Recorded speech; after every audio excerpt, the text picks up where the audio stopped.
Hi, good afternoon. I'm Sarah DeVasher Wisdom, President and CEO of Greater Louisville, Inc. And we are here today to talk about leadership in a crisis. During a time of crisis, everyone turns to their respective leaders, whether it's a leader in the government or a leader in the community, a leader in your family, or a leader in your organization. We all rely on leadership for direction. And during a time of crisis, leaders can emerge and lead in new and different ways that no one recognized previously.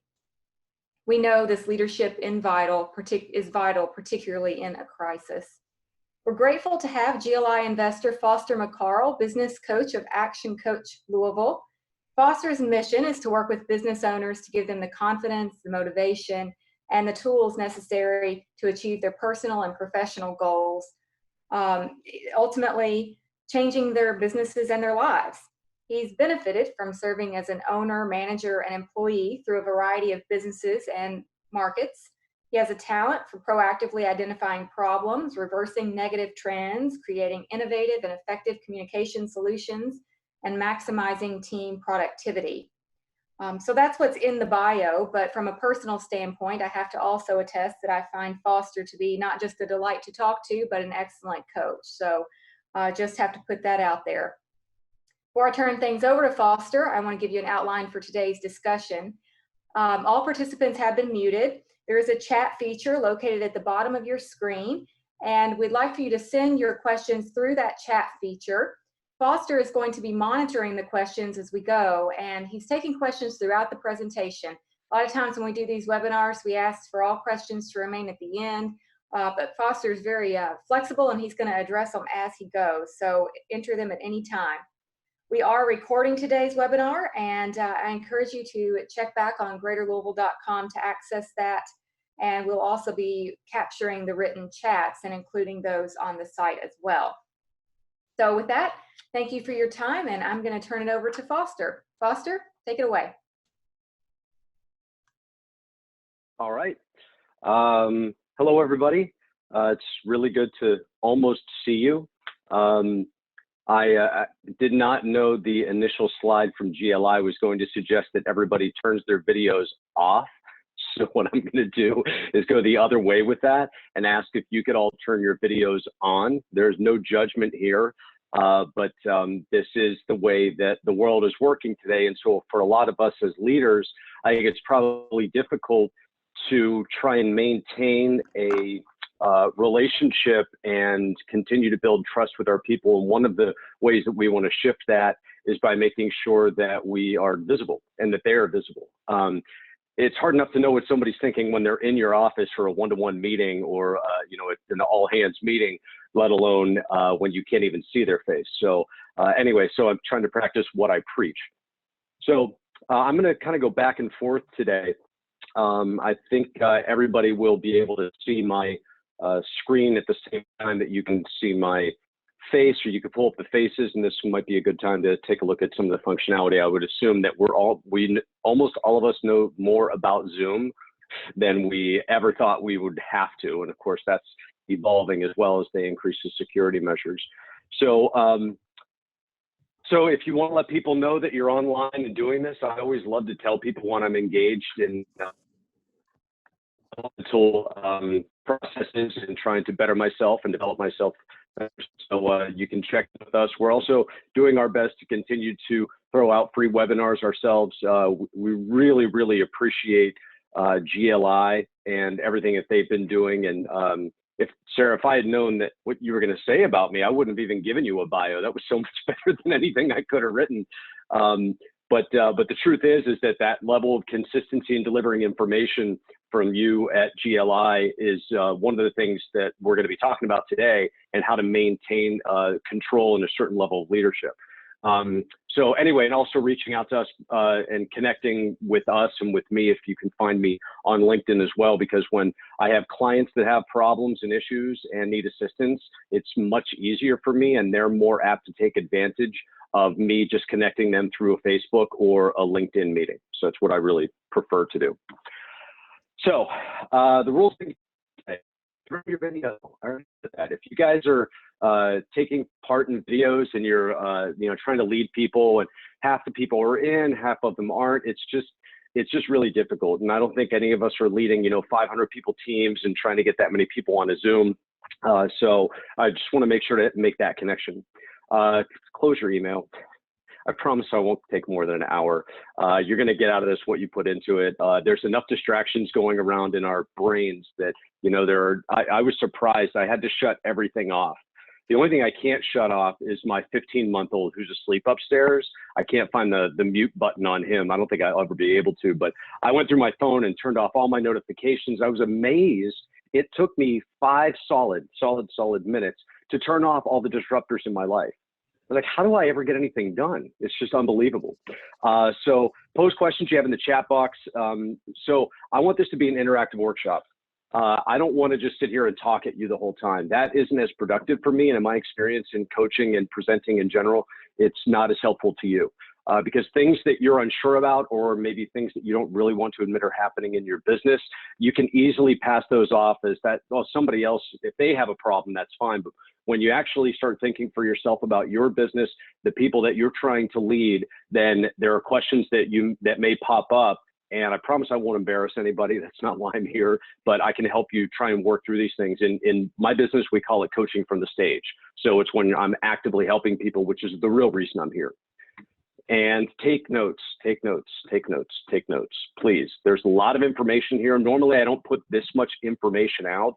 I'm really hoping at the end of this that you really have maybe 5 ideas. If you take 5 ideas from all of this and you actually apply them to your business, I'll be happy. That's it. I don't care if you memorize anything. If you just take 5 things down that are active items that you're going to do, then my job's done. So ActionCOACH Louisville is comprised of myself, Rick Plaskett, and Tim Jones. Between the 3 of us, we have over 30 years of coaching experience. And in the back office, we have Kayla Wilson and Kim Jones. Say a prayer for Kayla. She's very pregnant. She's ready to go now, but she's actually not supposed to give birth until the end of April. So we'll be sending out our prayers for her. And Kim keeps the ball rolling in the back office, making sure that the numbers and everything are accounted for in invoicing. So a little bit about me. If you don't know me, I've been coaching since 2006. I've been with ActionCOACH since 2012, and I'm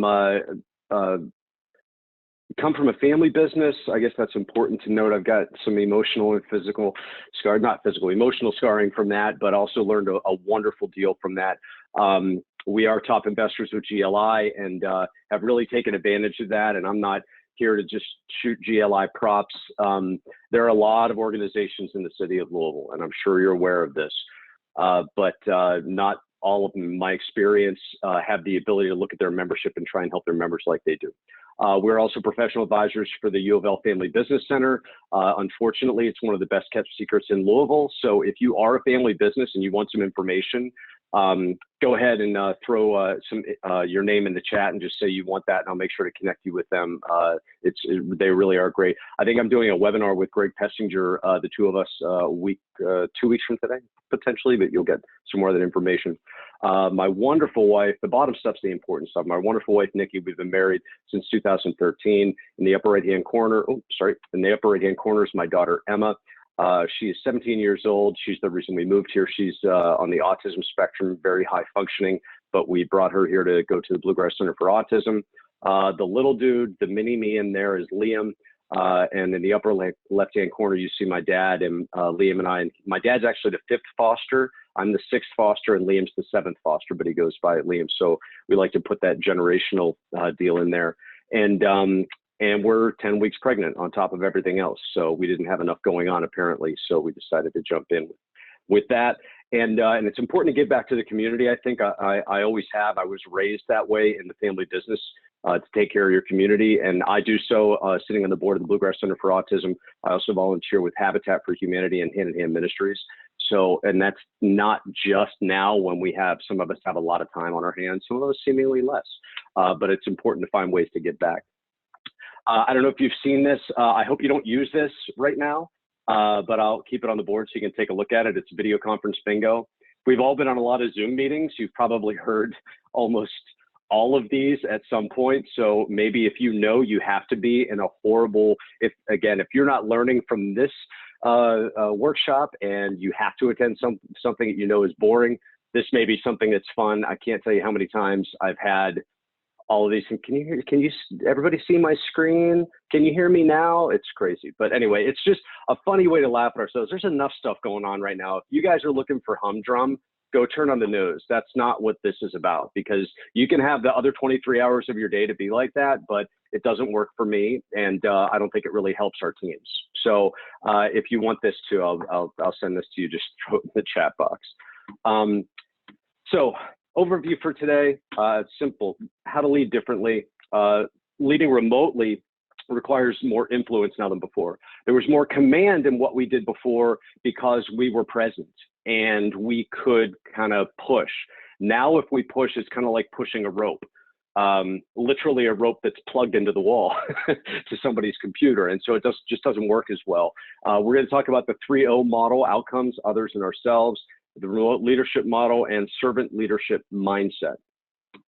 A lot of these were taken from The Long Distance Leader, which is a great book. They actually have 18 rules. I am not going to do 18 rules in all this time, so I picked out the ones that I like the best, and we're going to roll through those. But there are a lot of really good ideas and kind of foundational elements of leadership, which is what they talk about. And everything we do today, it's not rocket surgery. This is not, oh, I had no idea that existed. A lot of the things that we do and what I do as a coach anyway is help people remember things that they used to do that worked, but they stopped doing them for some reason.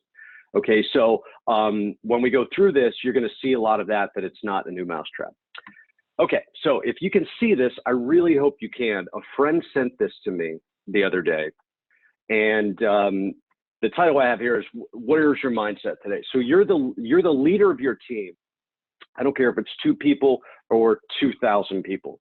The idea here is that you are setting the emotional and communication scale that everybody else is going to be emulating or going to be affected by. Okay, so there are certain zones. When this thing first got announced, not everybody, but a lot of people were in the fear zone, 19 things, toilet paper and blah, blah, blah. And everybody's freaking out and everybody's going anywhere, getting information from Facebook, of all places, on the pandemic and how it works. And it was all fear-based, right? So what we've done, hopefully at this point, we've graduated to the learning zone. And the learning zone is saying some things are just here to stay. I had a client the other day who said, I just don't really work well on these video meetings. I said, all right, why don't you shut your business down? It's fine. If you don't like it, just don't do it. What this is doing is it's causing us to give up a certain amount of control in what we used to have and what we used to do. But what this really talks about in the learning zone for us as leaders is that we take a step back and we start to get out of ourselves and start looking at things more objectively and how other people are being affected by this, and the way our mentality is treating the perspective we have in dealing with problems. The last part is the growth zone. That's where we all want to live. It's all about other people. It's all about helping others. It's all about being of service to others. It's all about doing the best we can to find ways to achieve our goals through helping other people. The reason I'm here today with you is because I want to help businesses. I want to help change people's lives. This is a really difficult time for a lot of people. This is probably the first time in history that anything has affected the entirety of the United States like this. 9/11 was 9/11, but that was New York.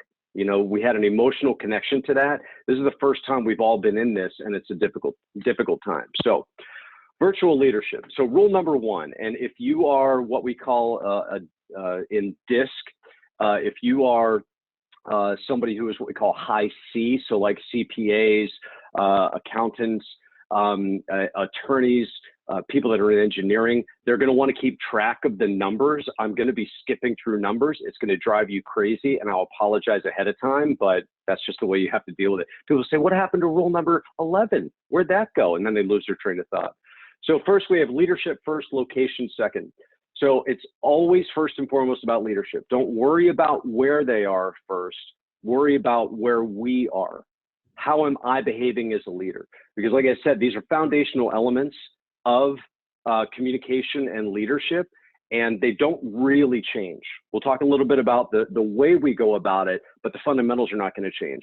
Someone once told me, if I never get away from the basics, I never have to get back to the basics. And we've all heard that. Oh, you got to get back to the basics, blocking and tackling. Well, if I don't ever stop that, I don't have to get back to it.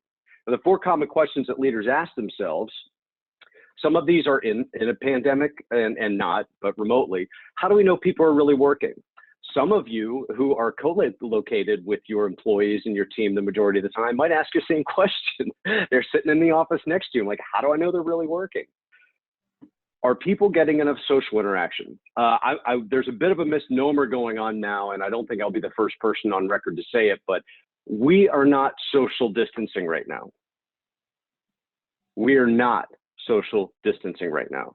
The way I know that is you can see me and you can hear me and I am talking to you. We are physically distancing right now. 6 feet is a proximity. It's not a social orientation.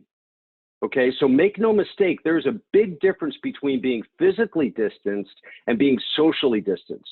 And for a lot of people that you're with and people that are on this call now, this Zoom meeting and other meetings they had throughout the day, they might be the only connection with other people they have all day. So as much as people are concerned about what's going on in the world and everything else, just think for a second how lucky we all are to be sitting here. And if you have people in your home, if you have people you're interacting with, there's a lot of people that don't. So when you think about your team, some of your team could be going through the same thing. Are we getting feedback when we need to consider options? Well, feedback comes in many different forms. A lot of times it comes in the form of complaints. So we want to make sure that we're getting positive feedback, but that's often a question. Are we getting feedback, or do we get the feedback by the lack of results? And then can we be as effective as when we are co-located? And I'll be honest, I've got some clients that find in certain ways they're actually more effective than when they're co-located, because they have to streamline their systems, and they find that there are gaps and there are issues and there are holes in the dike that only appear now, or they've been there but they only see them now for the first time. Rule number 2, leading remotely requires you to lead differently. Okay, now I know we talked about this as being leadership through a crisis, but this specific crisis has a virtual element like others don't. Okay, so the differences in how we lead, we can still bring back to work on a regular basis when we are back to co-location. But when we lead differently, it's not with a different vision or different values, it's just with different tools. So currently, almost all managers or owners have at least one direct report that's working remotely. I would assume some have throngs. If they haven't been laid off, then chances are you've got 5 or maybe 10 people working remotely that you need to manage at the time. So you're going to be required to lead differently. It just is. The 2 major repercussions for leaders as a result of this, of course, we're here on Zoom. We're not in the conference room together. So we can see that the method of communication has definitely shifted. And it's difficult for some people who may not want to accept the fact. And leaders' sense of isolation has increased. Does anybody here have a corner office? I mean, sometimes it's nice and cozy in that cocoon. And sometimes you're so set apart from everybody else, you're just creating your own ivory tower. Now we are physically removed from one another. And maybe if we Zoom with people a couple times a day, there's no hallway huddles. Everybody do hallway huddles? Hey, did you do the thing we talked about yesterday? Oh, yeah. Well, we don't even do that now. So the isolation is increased even more so, both from each other, but more so from a leadership standpoint. People don't see you regularly. The active leadership, as I said, hasn't really changed that much. Being a leader is being a leader. It's the tools which we use to do it. So the different set of tools we're going to talk a little bit more about. Rule number 4, we're using the technology as a tool, not a barrier. So a lot of people, I mean, how many people on here, and I won't put this out for specifically a question, but how many people on here were really bummed to learn that you were going to have to start leading people and teams through Zoom meetings and like virtually? Right? How many of you were bummed that you were going to have to learn a new technology on top of all that? This may have been one of those things that was kind of in the back of your mind that says, you know what, one of these days I'm gonna learn that Zoom. I'm gonna figure this out. Well, guess what? One of these days was a couple of weeks ago. So if you view it as a tool and not a barrier, then you're going to be more open to how you communicate with them.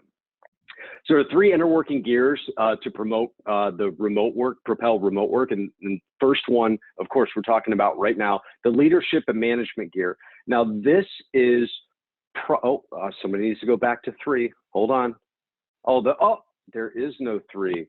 Sorry. So Kimberly, if you were in late, I'm not doing all 19 today, but you can reach out to me and I'll be happy to go through all of them. Okay. We just don't have enough time to go through all 18 today. So, but trust me, as far as a summary is concerned of all these ideas, I picked out the most important ones for us today, not that 3 isn't important. Okay. So, leadership management gear, I mean, it all starts at the top. I mean, if you are the kind of leader who is not communicating effectively, who is not taking other people into consideration, if you're leading with fear, they're going to be led with fear, and therefore they're going to be fearful. That's the largest of the 3 gears. Tools and technology is the second. Tools and technology, of course, not just having them, but having the right ones and using the right ones. I was talking to Sydney here earlier before the meeting, and we were just talking about how many different variables there are just within Zoom. And now people that are on Zoom are learning that Zoom is not enough. They have to upgrade to Zoom webinar because it allows you to do so much more that you can't do with a regular Zoom in order to get people more interactive. And so those are all things to consider whenever we're looking at tools. The last gear is the smallest gear, but it's actually the one that can break the easiest. It's because it's the smallest, and that's the skill and impact gear. So we have to make sure we have the tools, we have the technology, yay. But if we don't have the skills and we're not making the impact that we want to and getting the results that we want to, then it really doesn't matter how amazing the technology or tools are if people don't know how to use them. So I am going to continue to remind you that if you want, you can send questions in the chat window. Or maybe everybody just say hi, so I know that it's working for you if you want. If you have questions, and I'll tell you what, one of the things I love to do is when people have specific problems with individuals, I mean, nobody on this call, of course, but when you've got team members that you're leading that you're significantly challenged by, or yourself, then please speak up. And you can change their name for anonymity purposes, but the reason that we're here is to help you. And if you've got the guts to be honest about the things that you're going through, then somebody else might learn from it, number one. And number two, they might get the courage to speak up about something that's going on with them too. So I just want to keep that in mind so you guys don't just listen to me talk the whole time. I've heard, okay, so here's one, Dana. So as far as the specifics of the tool of Zoom, so there have been times, if you guys haven't heard of Zoom bombing, so people can get access to your meetings and say inappropriate things and flash inappropriate pictures. And they just instituted this past weekend that I'm pretty sure, and they just changed the default that all meetings require a password, and you have to go back and change that default. But if you want a smaller meeting, you can give a password that's harder for them to get. And when you actually start the meeting, you can okay them in or out of the meeting. So you approve them, they go into a waiting room, and then you approve them in. And then the second thing is you can really lock down the meeting when you set it up, so nobody can chat to each other. They can't have any personal chats. The only chats that will go through to the individuals. You lock down the audio, and I think lock down video too. So hopefully that's helpful. Okay, rule 5, the 3O model. So first, we want to focus as leaders on outcomes. So we want to lead with the purpose of reaching desired outcomes. There's a lot, it's really easy to be active, right? And not necessarily take actions.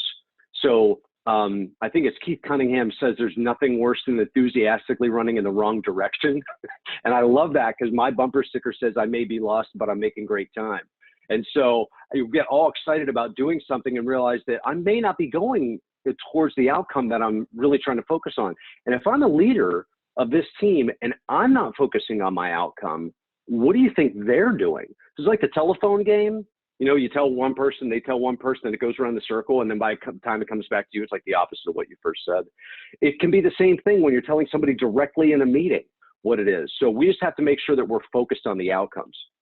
The barriers to this, of course, we talked about isolation, environmental cues, not just environmental cues, but physical cues. So if we look at those of you who are aware of neurolinguistic programming, know that, hopefully know that there's a huge percentage, I want to say 60%, and I think Tim Jones is on the camera, and he can nod if that's true. 60% of all communication is nonverbal. Now you know why I asked you to turn on your video, right? Not just so I can see if people were making faces at me. I actually wish I had another monitor so I could see everybody at once. But the idea is if I can't connect with my people on that level, then I don't get those cues. And the other thing is less repetition of messages. And we talked about it before, the hallway huddles, the office pop-ins, those kinds of things that we're not willing or not able to do on a regular basis that won't turn into necessarily a full-fledged email. I talked to a client yesterday who said that, I said, let's talk about how information is controlled in your organization. He's actually with JCPS, God bless him, because that's a big challenge there right now. And he said, well, sometimes I'll have a meeting and then I'll get information. I said, great. Does any information come outside of that meeting? He said, well, yeah, sometimes I'll get an email. I said, okay, so what's that email do? He said, well, it's one of three things. The email will either be a new piece of information, a new directive, or it will be a change for an existing directive. And I'm going, He said, or it can just be an email reminding us or reinforcing one of our initial directives. And I'm like, okay, man, we've got to control the information, right? Because so sometimes there's redundancy of messages too. We have to be careful. Remember that not everybody is only speaking to you to get information about the company. They're also calling each other. Did you hear this? Did you hear that? And next thing you know, there's a void. And when there's a void of information, what do? We fill it with something. Do your people usually fill those voids with the right information or the wrong information? Ask my wife. Most of the voids I fill are with the wrong information. So we just have to make sure that we're aware of that when we're looking at how our people are receiving messages. All right. So the second O is others. Lead with and through people. Okay.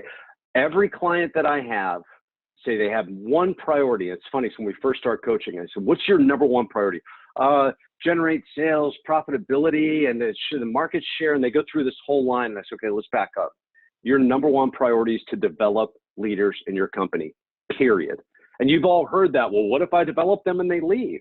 And then you say, well, what if you don't and they stay? How horrible. We cannot be an island in our businesses. We have to depend on others and grow and nurture those relationships. It's got to happen. If you're not doing it now and it's not in the forefront of your leadership, then it's got to shift. And guess what's awesome? It can shift today, specifically right now, after this, or even during this right now, you can say, every opportunity I have to empower my people, I'm going to do it, or at least consider it. Let's say that. I don't want to push too hard. Team members, when you focus on team members and you make it about them, they're engaged. The problem, and I think this is going to be on another slide later, but the problem we have is that as people who are driven and smart, and we really know what we're doing, and we really want to help the business, right? Or the organization or what have you. You sit here and say, well, I've got to do X. And last time I had Bob try to do X, it just didn't really work out well. So you really have two options. You can take 30 minutes to have Bob watch you do it and teach him how to do it, or you can take 10 minutes and do it yourself. So what does everybody do from a leadership standpoint? All right, I don't have time for this. I'm gonna take 10 minutes and do it myself. I said, that's great. Well, how many times are you gonna do that before you've over in the 30 minutes it would have taken you to truly train somebody to do it for you? 3 in that scenario. So then next thing you know, it's 4 weeks later, 10 minutes a pop, 10 minutes a pop, 10 minutes a pop. All of a sudden, if you really accounted for your time, which is a great tool called Timular, Timular, if you have it. And it's a little, like a little diamond, and it has something different on each side that represents work that you're actively working on to track your time. And you flip it over like I'm doing emails, and you do emails. I'm doing a meeting, you do a meeting. But if you could track the time that you did that 10-minute exercise every day, you'd be embarrassed. When you could have actually not only gotten it done by somebody else, but empowered them. Again, you're developing them as a leader. The last O is ourselves. Where nobody's going to admit it on this call, and that's okay, but we all have self-doubt. This is a crazy time. This is weird in our lives, but it's also an amazing time. But it's caused us to have beliefs and assumptions about our companies. I don't know about you, but I didn't get an announcement about COVID-19 with a big fat check in the mail. So, by the way, everything's going to change in 3 weeks. No, everybody got smacked the same way. Every boxer's got a plan until they get hit. Everybody's coming up with these great first quarter plans, our year plans. We're really pushing out, it's going to be great. And all of a sudden we got blindsided. And what happens as leaders is if we're not careful about how we manage our own self-belief system, we're going to be in big, or I should say deep water when we have to lead a team.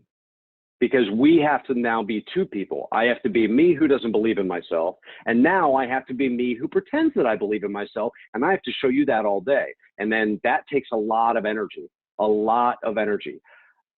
So one of my friends told me that. I've never done it myself. I've never had, those issues. I've sent out some self-pity party invitations. Nobody comes and they're really boring and they never work. I never feel better about myself whenever I sit there questioning my own self-belief.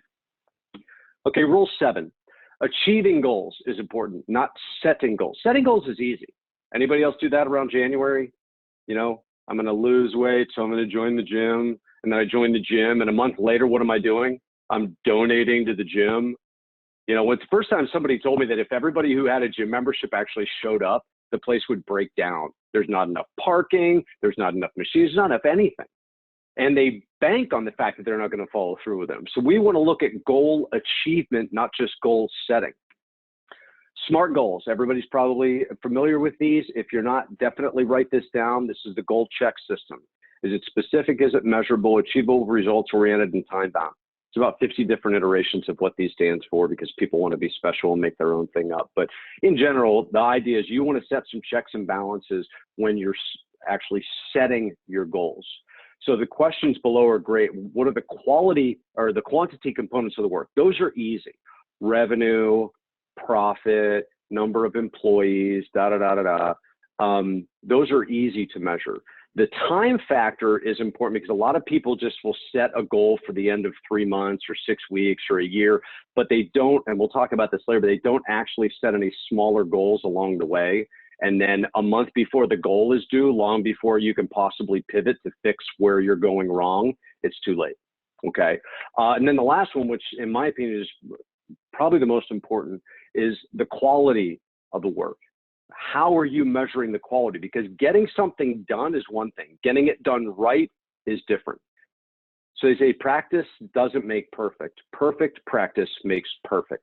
So setting a goal without having a quality factor attached to that goal is fairly useless because you can achieve it, but you're not actually going to grow your business or grow in an area you want to.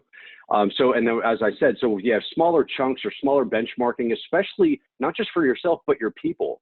When you look at proper delegation to your people and you have like weekly check-ins, which is what I love about coaching. I did consulting before coaching. Consulting was fun, partly because I was working with my dad and we would fly out someplace. We'd, go to a resort. We do, lock ourselves in the conference room. We do like a 2 to 3 day planning. Then we come back in a month or two and see all the stuff that they're not doing that they promised they were going to do.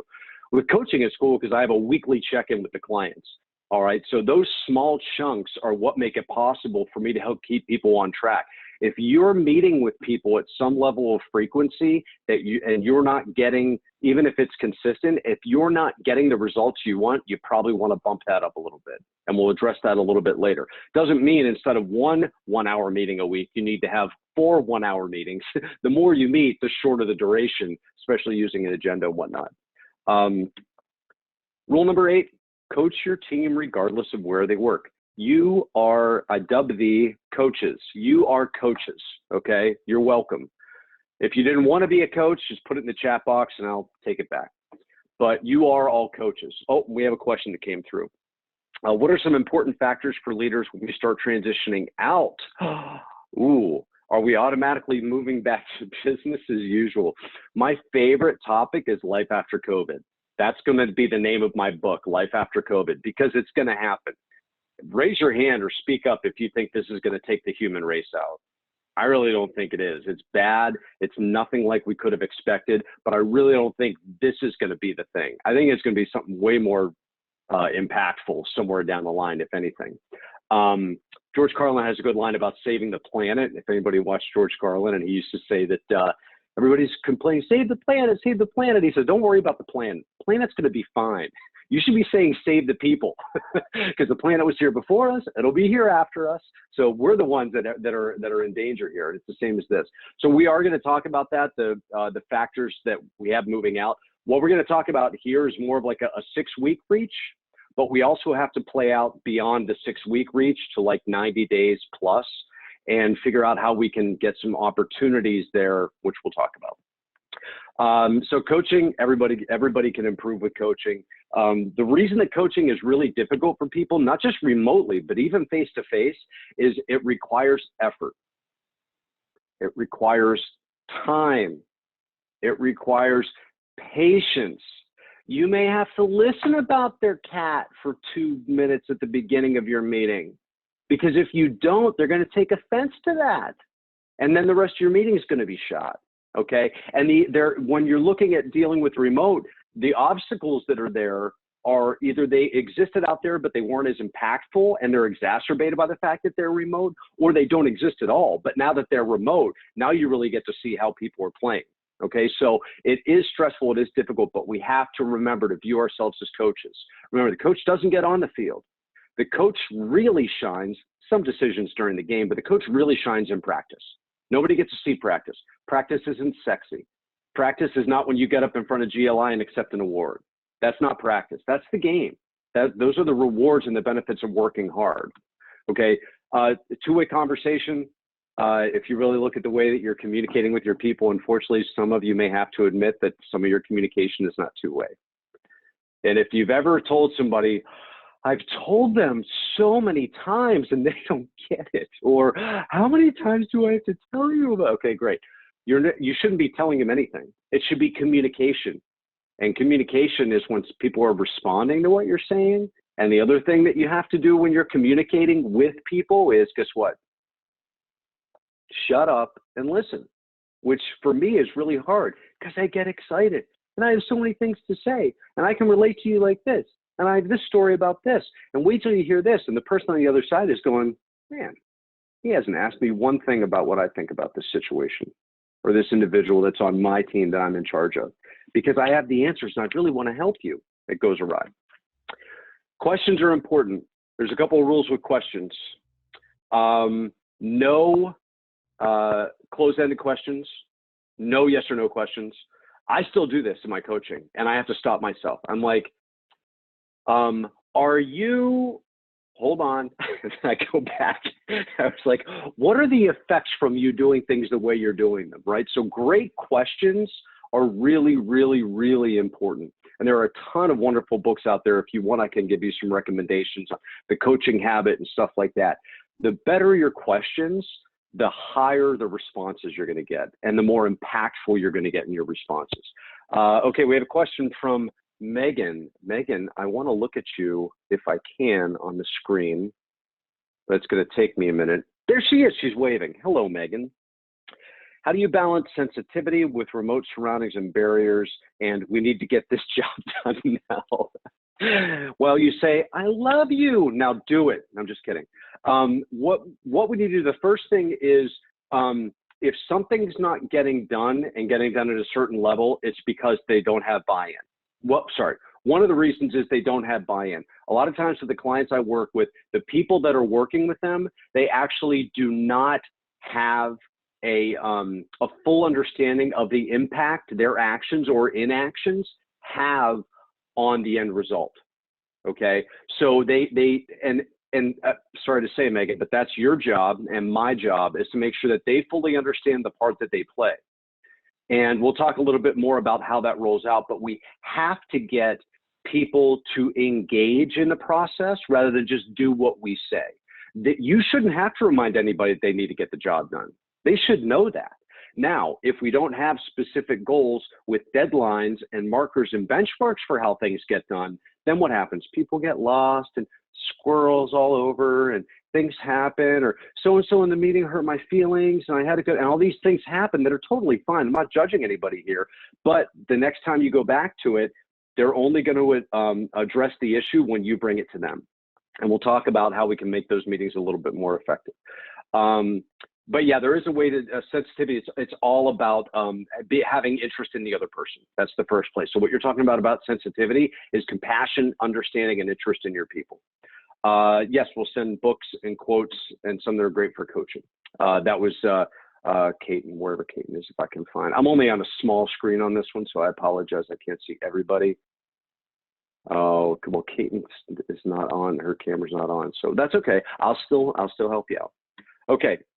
No video, she says. Okay, no problem. So communicate in the ways. I love this. You can, quick show of hands, because I can see that real quick. How many of these people or you or your people have had DISC assessments done? Go ahead and literally, don't literally raise your hand. Press the button in raise hand in the window if you know how to do it. If you and your people have done DISC assessments, raise your hand in the chat window. Okay, not a lot of people are. Now, there are some other tools that people use. I know at GLI and some other organizations, they use the PI, the Predictive Index, which is another one. Reach out to me if you want some more information. We work with a company called 24/7 Assessments, or Assessments 24/7. We practice with communication the platinum rule. Okay, so everybody knows the golden rule, right? Treat others the way you want to be treated. How about another show of hands? How many people here want to be treated the way Foster does? Amazing. Nobody's putting their hand up. That's crazy. But mom taught me the golden rule. Okay, doesn't matter for leadership. Leadership, we practice the platinum rule. The platinum rule states that we communicate and treat others the way they want to be communicated with. What works best for them. Oh, and this is so hard if I'm a driving business person, because I got stuff to do. I don't have time to think about how they want to be communicated with. Guess why? One of the reasons is you don't have time, because you're too busy righting the wrongs from a situation that you didn't take the appropriate time to communicate effectively in a way that the person that needed to do the job to begin with needed to be communicated with. Because I'm rushing through to get to that finish line, I don't think about how somebody needs to be talked to on my team. And thereby, they don't know how to talk to other people on their team, so they have team issues. Okay, here's my quick analysis or quick overview of what DISC is. D-I-S-C, okay, DISC.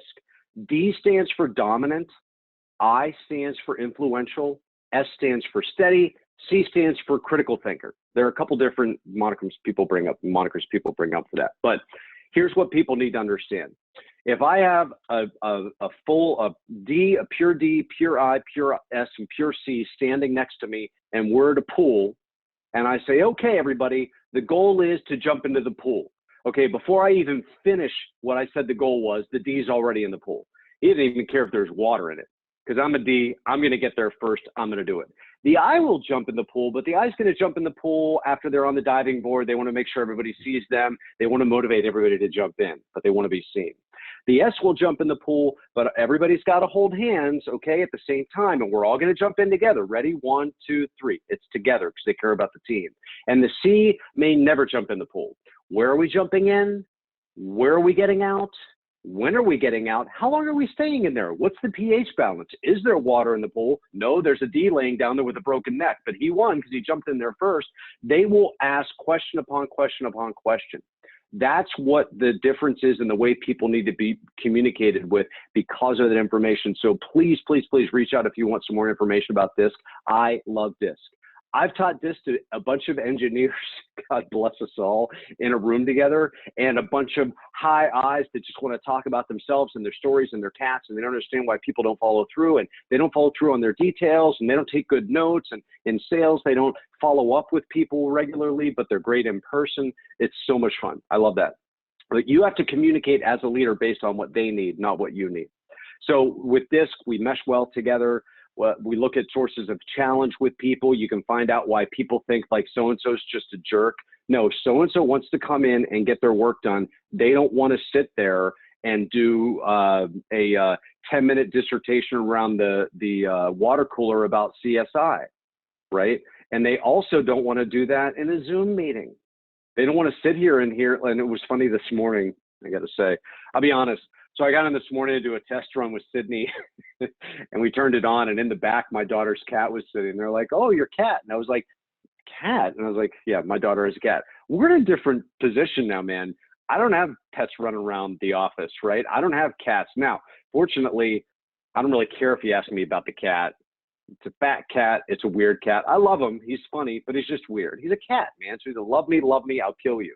So there's not much else to say about that. That's the cat. But the way that we deal with our team members is if somebody has a cat, I literally have a client that's coaching from home, and I love her. She literally wakes her cat out and says, say hi to Foster. And I'm like, hey, I was like, make sure your cat understands that if they hang out here long enough, they're getting a homework assignment from this coaching session that they're now part of. So just so they're aware. So last, again, talking to people. Hey, what doesn't work with you? I'll be honest again about a life story. So I'm a geek. I love Star Trek, Star Wars, Dungeons and Dragons. I was going to play Dungeons and Dragons with my daughter last night. Now, mind you, my daughter's on the high functioning autism scale, but still, there's issues there. So I'm sitting there with her, and I'm reading through. This is her first time. I'm reading through how to set up a character, and of course, I'm going through everything so she has an understanding of some placement and what we're going to be doing later on. Right? She doesn't need that. Number one. Number two. Guess how she doesn't like to be communicated with? Audibly. Guess how I love to be communicated with? Audibly. So I'm sitting here reading to her. She's getting pissed off. Reading to her. She's like losing her mind. And I'm sitting here, and this little voice in my head says, you know, she reads a lot, your daughter. I'll bet she'd like to read this.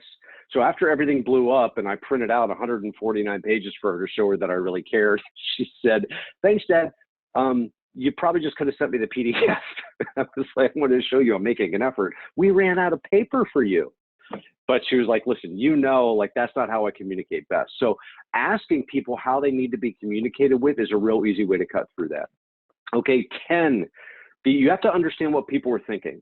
Okay, so to see what they're doing, we need to gather information about them, not just visually and what we're talking about here, but through key performance indicators, tracking what they're doing and how they're doing it, making sure that they are being seen within the organization. We need to be seen or understand how we're being seen, because our presence as leaders, just showing up and shutting up, has a huge effect. And if any of you have got a direct report that has had a meeting and you've walked into their meeting just to check in on them, you may not notice it, but everything changes the second you walk in the door. It's called the CEO wake. It's like somebody walking through their factory and saying, yeah, we used to make these in pink. And then they leave. 2 weeks later, they come back and everything's in pink. And they're like, what the heck is going on? And the guy's sitting there on the line saying, well, you said you wanted everything pink. And you're like, I swear I didn't say that. But that's the CEO wake. Okay, so you have to be very careful how people see you as a leader. It's going to affect what the outcome is from their day to day. And that's the impressions that we make that we have to be aware of. Are you visible now? Again, are you in the cocoon in the corner office? Are you hiding now in your home office? Are you not doing face Zoom calls with video to see their faces? Because I know Gail's having a good time. She's smiling right now. That's how I know. Now, I want Gail on every single one of my video chats because I can see what's going on. Jim, on the other hand, is pretty much straight-faced, and that's fine, but he still looks like he's paying attention. If I get a smile out of Jim like I do right now, I'm like, okay, Jim and I are there. And there's other people like Kathleen smiled a couple times, and that's totally cool. But mostly I can see that she's listening inquisitively. So I need to make sure that when I'm addressing these issues, I do it in the right way, because I may or may not get a reaction on it. That's the important thing about being visible. It's how you guys and your visibility is affecting me as a presenter. Think about if I'm one of your team members and you can't see me. Watch this. Everybody turn me off. Here, how about I turn myself off if I can? If I can turn myself off, I'll turn myself off. There we go. Okay. Now, pretend I don't even have a picture up. And let's continue. Let's do this for a couple of minutes and see what happens as a leader. Okay, moving on. Building trust at a distance doesn't happen by accidents. Great book by Peter Lencioni. Says the 5 dysfunctions of a team. The first dysfunction, the bottom of the pyramid, is building trust. Trust, trust, trust. It's not predictive trust. Predictive trust is when, oh, I bet when I say this, who haven't I picked on yet? That's up, Daniel. I bet when I say this to Daniel or when I do this, Daniel's going to act a certain way. Daniel's going to say a certain thing. I trust that he's going to do that. He just sent me a note and says it doesn't feel right. All right, I'll turn my, let me turn my video back on. There you go. By the way, just so everybody's fully aware, I've been talking with my hands this whole time. I'm not Italian, but I'm Croatian, and we do a lot of the same things, just a little louder. So trust is number one thing. Predictive trust is one thing. The thing that's really important is true trust, or emotional trust means that I can say certain things to Daniel as my leader or to my people if I'm leading them. And real emotional trust are statements. Listen, last time you've heard this in your meetings, I don't know. Who wants to say I don't know? That's grounds for dismissal. I'm sorry. I was wrong. I need help. When you get those kinds of questions, you know you've got trust with the person you're trying to lead. If not, keep working at it, because that's what's indicative of true trust on your team, is the level at which people are willing to come to you in uncertain times. So remote leadership, trust is hard to build. We just talked about that. 3 components necessary for high levels of trust. First, you've got to have a common purpose. Everybody has to understand what the finish line is, and they have to be going to the same finish line. Competence. Do you feel the people that you're leading and the people that are around you and the people that are leading their people are competent? If not, there's not going to be trust there. I don't want to tell somebody that is incompetent that I don't know what I'm doing or I need help in this area. Ooh, why would I do that? They're stupid, right? They don't know what they're doing. Motives. Are people willing to go the extra mile? Everybody here probably knows of Simon Sinek. If not, it's there's the TED Talk out there. It's called the Circle or Golden Circle, which turned into the Circle of Trust, which turned into the book of Start with Why. Okay, Simon Sinek. Simon has a great thing about teams. He says a team is not a group of people that work together. A team is a group of people that care about each other. Now, ask yourself the question: how many of you have teams? You may have partial teams, but I highly doubt that they look at that. That they truly believe that they're going to be taken care of by their teammate. I'm not talking about holding hands and singing Kumbaya. We can still keep this business. It's fine. This can still be business focused. But what we've got to do is we've got to figure out ways that I know that they've got my back whenever there's a problem, because they know that I've got theirs. The more in line these 3 components are, the higher level of trust. Rule 16. Oh, I'm so sorry for those of you who are unwilling to admit this. You can't do it all yourself. And guess what? It's okay. It's okay. If you think you need to do it all yourself, you are going to fail. You are not going to achieve the impact that you want to have through your business or your organization. It's just not going to happen unless you only want to service like 3 or 4 people at a high level of quality. But if you truly want to, as you know, Steve Jobs said, put a dent in the universe, it can't all be him. And look at how big his team was when things actually came down. Now you may question his methods because he was kind of a jerk, but they were effective. So it does take a village. That's what Dana said. It definitely takes a village. Not a village of idiots, but it takes a village of people that truly believe in each other and they ask questions, they support each other. So finding harmony between being responsible to your organization, taking care of yourself. Find the harmony, not the balance. Anybody here have really good balance? Any gymnasts? I guess raise your hand if you know balance, right? If you're on a tight wire and balance, how cool do I look? Not very cool when I'm trying to balance. Okay, balance is tenuous. It takes a lot of effort. Harmony means I can swing like a pendulum. Sometimes I got to focus on this. Sometimes I got to focus on Steve. Sometimes Steve thinks I got to come back and focus on Steve again. I'm like, sorry, Steve, I'm over here. But sometimes I have to hang out here a little bit longer. It's harmony that we want to have in our business as leaders, okay? Yeah, the name of the TED Talk, so Kathleen asked, his name is Simon Sinek, S-I-N-E-K. And the TED Talk's really old, but it's really awesome. And he's talked a lot outside. The original one, though, is called the Golden Circle, Start with Why. which is really great. I mean, this isn't sales, we don't have time to go into it, but he says, people don't buy what you sell, they buy why you sell it. Same thing with your people as leaders. People don't work for you because of what you do, it's why you do it. That's why people are gonna follow you. Okay, look at your organization's process and workflow. If you've got problems, man, you don't know what's going on, and now's one of those times when, like I said, the dike has a hole that's either been there the whole time. Yeah, so thanks, Tim. The golden circle is the name of the TED Talk. The dike has had a hole this whole time, but you either ignored it or that was Stephanie's job or whatever, right? And you didn't look at it, but now maybe Stephanie's laid off. Okay, maybe there's an issue going on. Thanks, Sydney. But what you need to do is you need to focus on the workflow and the process to make sure it's right. And the team, again, we talk about delegation.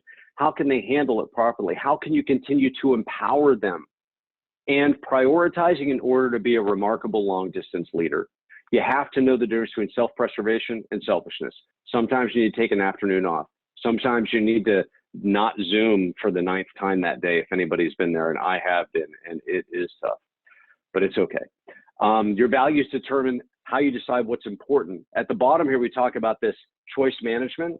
It's not time management. Everybody has the same amount of time. 24 hours is 24 hours is 24 hours. That's fine. I can't change that. I can't manage it. Foster management is a different story. I can decide what decisions I make with my time and with my priorities. And guess what? The good and the bad, people, is your team learns from the way you prioritize. And if you prioritize through urgency only, you're going to be in big trouble. Know the values. That's how you best prioritize. Look at your own personal values. The company values and your organization's values should specifically relate back to that. It makes it much, much, much, much easier in order to do that. And then 18, just leadership development. We talked about this. Culture and vision have to match. The behaviors that you expect from them have to be supported by you. Okay, they have to have the tools and the skills in order to address the gaps that come into play whenever you expect them to do something different from a leadership standpoint. This is the leader leading the leader, the head coach leading the assistant coaches. You have to make sure that you're honest with them and they're honest with you about their gaps. And then your plan for developing, how are you doing that? If you're talking to them once a week and wondering why things aren't quite happening, I can tell you one place to start. So crisis leadership, we got a couple choices. Flight, fight, or freeze. We don't have time to freeze, people, and there's nowhere to go. So where are we gonna go? So that takes care of those two. So we're gonna fight. The choice is how, okay? Intelligently. Smart boxers are the best boxers, not just the toughest boxers. We have a plan, we put it into action. Remember, a plan without action is a daydream, and action without a plan is a nightmare. We want to avoid that. So to finish up, I don't have enough time, so I took, thankfully, I took some time within the workshop to address some questions. I want you to list down 3 ideas that you're going to take with you today. Okay, we're not going to share them because we already did that. And you can reach out to us. We normally do 90-day planning, but what I'm willing to do is I'm willing to actually talk to people through it like a leadership strategy review, just to do a 6-week plan for you and your business. A 6-week plan from a leadership standpoint to say, what am I going to do? How am I going to get more out of my team? Hey, I got some money to pay people. Now I'm bringing them back. So because if I don't, then I won't really get the money and all that kind of stuff. These are plans. Now that you have them back, you're probably going to be a little more focused on what they're doing for you. And then we'll talk about obstacles and things like that. So if you have a question, go ahead and put it in the chat box, or if you want us to reach out to you, I think I've got some information. So my email address, I think there'll be a follow-up email as well from Sydney. I don't do any hard sells with people who simply want help, so don't worry about that. But if you just want to know more about how to better run the business, on how to better lead your people, I love having those kinds of conversations.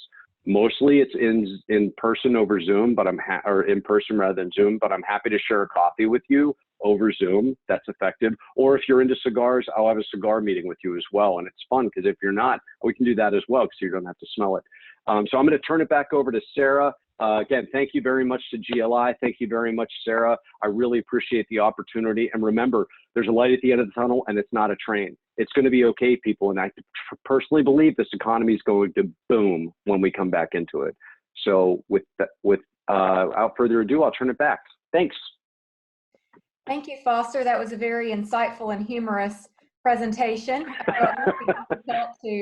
To be humorous and not hear people laughing back because we're all on mute and on video. But the voices in my head laugh back. It's okay. Well, as I always like to say, we're in this together, and we are going to do all that we can to keep providing insightful and helpful resources to the business community during this time. So if you have any ideas for how we can be even more helpful, please just let us know. As a reminder, this was recorded. It's going on our website. We also have 3 more webinars this week. Well, tomorrow is actually a conference call with Congressman Yarmouth to review the CARES Act. Right after that, we have a webinar with MCM and Frost Brown Todd regarding the federal income provisions of the CARES Act. And then on Friday, we have a session with Dr. Ruth Carrico at the Division of Infectious Diseases at U of L. So that will be a very interesting webinar as well. I hope you're able to join us for one or all of those. We're trying to get as much information out to you as we can. So in the meantime, please stay well, stay safe, and let us know how we can help you. Thanks, Sarah. Thanks, GLI. Everybody have a great day.